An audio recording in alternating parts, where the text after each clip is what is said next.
Bueno, aquí tenemos el ejemplo CO2, que es las vibraciones fundamentales de las moléculas del agua y del dióxido de carbono. Se acordarán que decíamos que uno de los factores importantes en las moléculas, pues precisamente las vibraciones que hemos mencionado anteriormente. Entonces, aquí podemos tener el ejemplo también, ver la distancia que hay entre moléculas, más bien entre átomo y átomo, permitiendo cómo pueden efectuarse, cómo pueden efectuarse las vibraciones, ¿no? En estos dos puestos. Ahora, esta técnica consiste en analizar la radiación infrarroja que es absorbida al atravesar este compuesto, de tal manera que el espectro infrarrojo registre la radiación transmitida frente a la frecuencia. Recordemos que aquí podemos aplicar la ecuación de Max-Planck, ¿no? También. Entonces, esto dice que se registra la radiación transmitida frente a la frecuencia de la radiación incidente. También para que las moléculas absorban la radiación infrarrojo, que vibración de los enlaces, debe existir un cambio en el momento dipolar de la molécula y sus vibratos. Otra es la vibración del infrarrojo, son más frecuentes. Cuanto mayor sea el cambio en el momento dipolar, en este caso carbono-oxígeno, más fuerte que el carbono-carbono, el enlace carbono. ¿Qué frecuencia? La frecuencia de las fuerzas, vibraciones, tiene en mente la ley de Cook. Quiero decir que la frecuencia, que en este caso B, representa la frecuencia, perdón,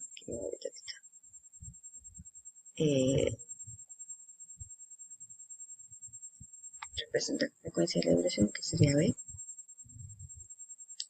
entre un medio de 2 veces pi por la velocidad, y la raíz cuadrada de K, que es una constante de fuerza relacionada con la disociación del enlace, y mu, que representa la masa reducida de los átomos. Okay. Aquí hay unos valores. Aquí tenemos, no son todos desde luego, pero podemos decir que son los enlaces más representativos. Aquí tenemos algunos compuestos orgánicos, algunos hidrocarburos, algunos alcoholes, algunos aromáticos también, y también tenemos algunos inorgánicos, como está nitrógeno, hidrógeno, oxígeno, hidrógeno, azufre, oxígeno, seleno, oxígeno, y esos son los valores.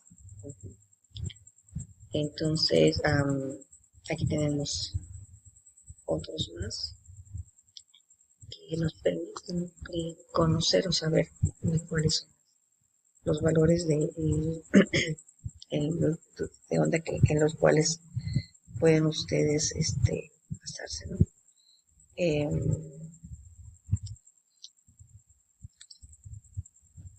Recuerden que tiene mucho que ver también ¿cómo se llama?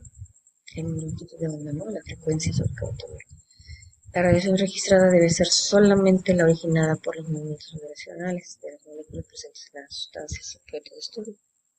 Para ello se debe considerar primero la preparación de la muestra en forma de pastilla, mezclada en un porción de bromuro de potasio, de anhidro, y el porta de las muestras también pueden ser transparentes a la radiación infrarroja. Esos son, no quiere decir que sea lo más importante o quiero decir lo primordial, pero sí es la preparación de la muestra, como hemos dicho, es importante para unos buenos resultados. Ahora los espectrofotómetros infrarrojos van equipados con una nueva fuente que atraviesa la muestra y otra referencia, de modo que eliminan el ruido de fondo, por ejemplo, el agua o el CO2.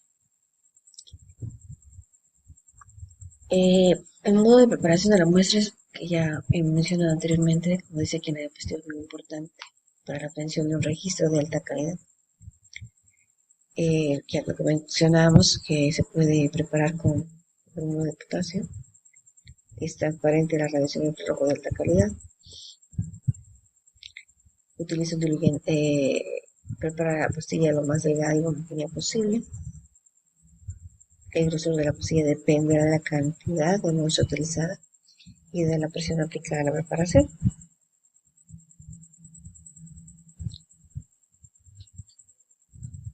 Pues aquí la transmisión de la radiación a través de la pastilla es función de la reacción óptima compuesto el Eso es importante. Como ya lo he mencionado anteriormente, la preparación de la muestra es súper importante. Ahora, nosotros debemos saber o conocer y aprender la interpretación de los espectros IR. Los espectros registrados mediante la tecnología reciben una serie de bandas o picos que nos proporcionan información relativa de las dosis estudiadas. Yo les había comentado anteriormente que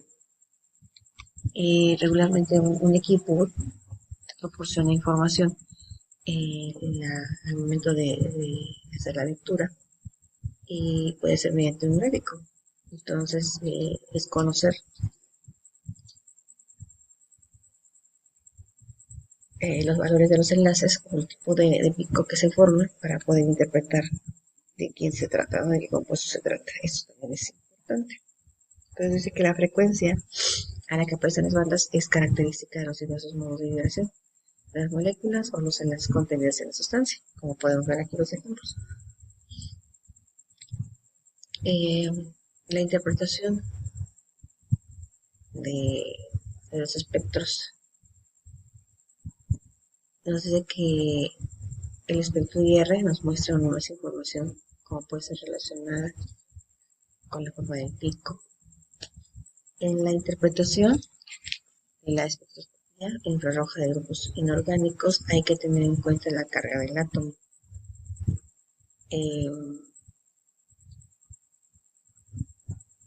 En este caso, el átomo del central proporcional. En cambio, en el estado de oxidación es el factor más importante para la predicción de la frecuencia de los grupos inorgánicos. Por ejemplo, en el caso del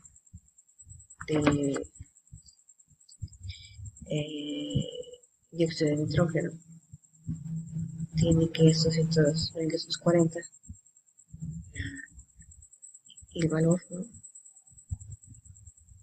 de la frecuencia. Sin embargo, el estado de oxidación fluctúa entre 0.5 o más 3.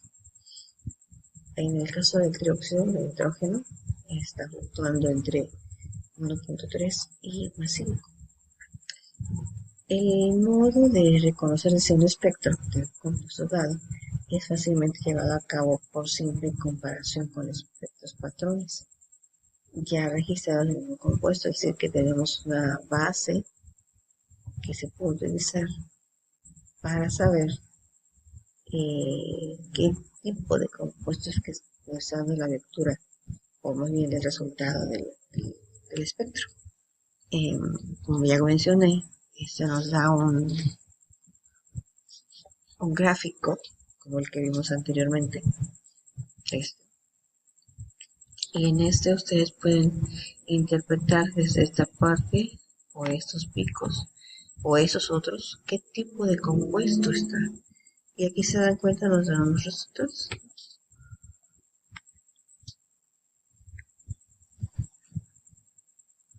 Entonces, a partir de ello, podemos interpretar de qué compuesto se trata. Por ejemplo, tenemos aquí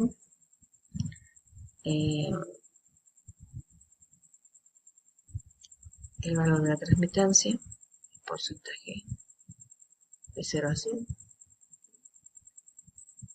Y tenemos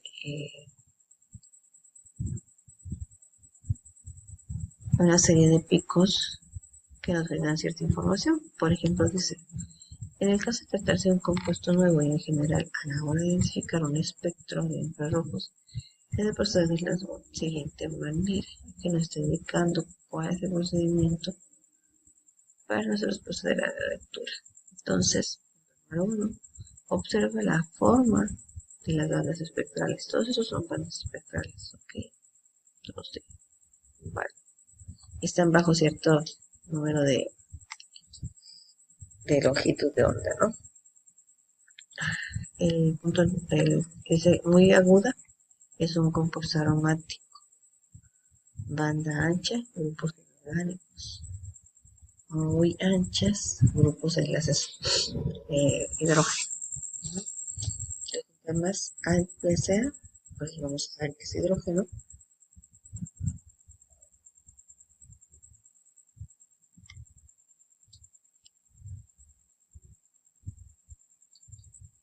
si es banda ancha, grupos inorgánicos, y si es muy aguda, dice que pues orgánico, aromáticos, ¿no? Entonces es muy agudo, por ejemplo, como estas.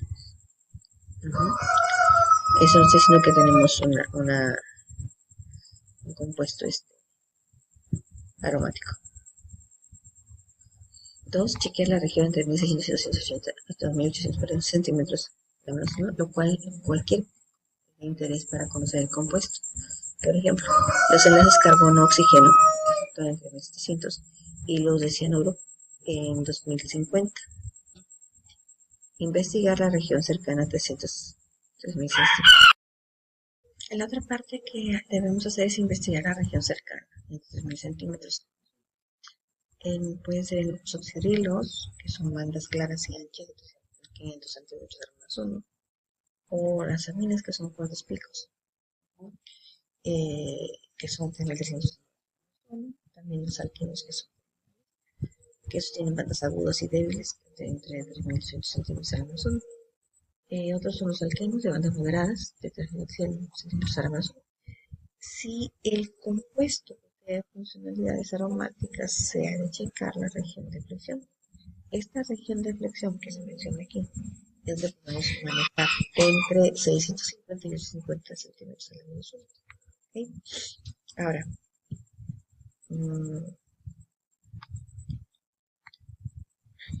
el otro es reconocer los grupos insaturados, neutros unidos a metales que tienden a aparecer a frecuencias muy bajas que en los compuestos libres. En el ejemplo de los triples de las carbono-oxígeno suelen aparecer en 2100. En los carbonios metálicos, sin embargo, la frecuencia es mucho más debido a la donación de electrones del metal hacia los orbitales antes del carbonilo. Y 6. Una vez terminado el compuesto, con los 5 primeros pasos, compararlo con el espectro patrón publicado. Es decir, que acuérdense que tenemos que tener una muestra patrón para que nos muestre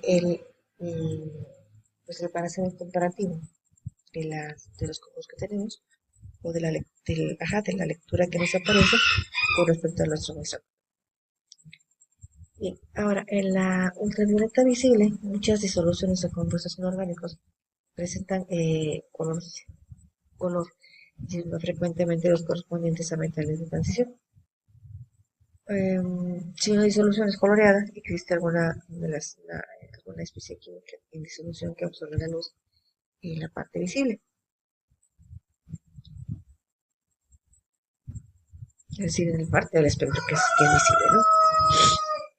Estas absorciones se suelen también extender a las regiones vecinas del infrarrojo cercano y la violeta próxima, todas ellas incluidas en la expresión de absorción visible y ultravioleta.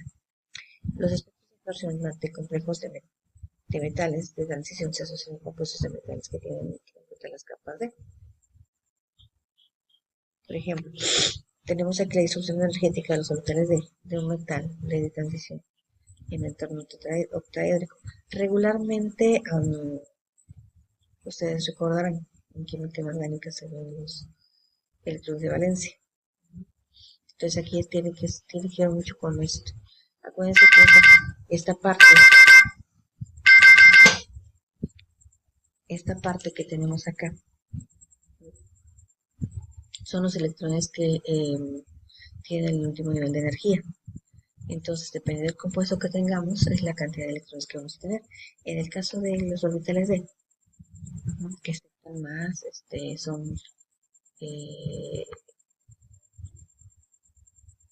los que sepan 10 electrones completos, en sus capas de valencia completitos. Entonces, acuérdense que se llenan todos los espacios, primero los positivos y luego los negativos. Es decir, el spin positivo y el spin negativo. Ahora, los espacios que quedan vacíos es precisamente cuando puede reaccionar con otro compuesto para que esos espacios vacíos se puedan completar. ¿Okay? Por eso el espectro de los metales de transición pueden tener diversos orígenes. Espectros asociados principalmente a los ligandos. Los ligandos son aquellas especies químicas que aparecen cuando se reacciona. Recordemos que cuando una reacción química se lleva a efecto, sobre todo en la parte de inorgánica, nosotros podríamos decir que no se logra ver las fases, por decirlo así, o las bases en las que se lleva a efecto la reacción. Sin embargo, todas las reacciones químicas tienen un mecanismo. Es decir, que antes de, por ejemplo, antes de nosotros poder decir que reacciona el nitrógeno con el hidrógeno para formar amoníaco, antes de formarse el amoníaco, hay especies químicas que van apareciendo en el trayecto, es el mecanismo de reacción. Entonces, esos ligandos son fuertes, son especies fuertes que reaccionan rápidamente. Entonces, en la etapa de formación es cuando yo algún grupo, tal vez, no recuerdo si ustedes comenten, pero en ese espacio se puede llevar a efecto o calcular más bien la velocidad de reacción. ¿Okay? Espectros de transferencia de carga implican transiciones electrónicas entre el ion central y los ligandos, espectros de transición de electrones y orbitales influenciadas por los ligandos, espectros asociados a otros iones que el compuesto, y también tres espectros se utilizan para explicar los colores, propiedades magnéticas de los complejos, así como también para cuantificar la presencia de un ion o de una disolución. ¿Okay?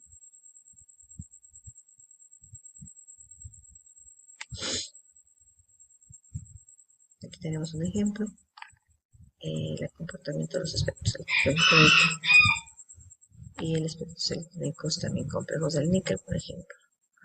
Bueno, aquí en el amoníaco. ¿Okay? Complejo también.